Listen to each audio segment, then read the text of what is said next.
আজি যিটো points of discussion তাত আছে তাত এক দুইটা কথা ইনচাইট মই আৰু দিব কাৰণে চেষ্টা কৰিম।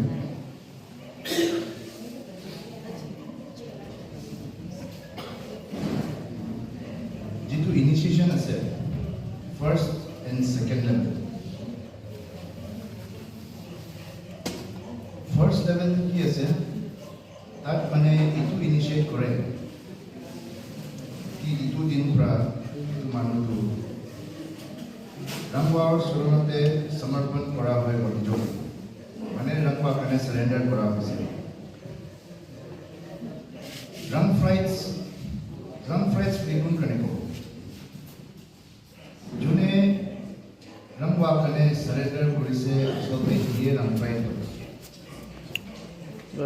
ঘূৰিব লাগে এপ্লাই হৈ যাব।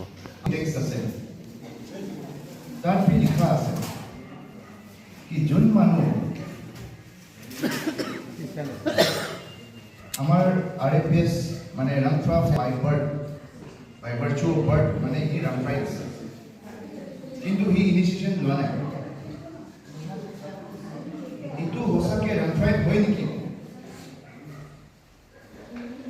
এনেকুৱা ৰামফ্ৰাইটটো মানে এটা ক'ব পাৰে নেম চেক ৰামফ্ৰাইট।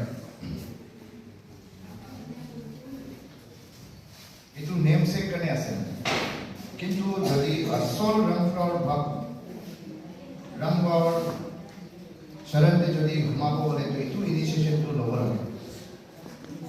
ফাৰ্ষ্ট লেভেল দীক্ষাটো আমি যেনেকুৱা হ'লে চবৰ কাৰণে দিব কাৰণে চেষ্টা কৰিব লাগে আৰু চবেই ল'ব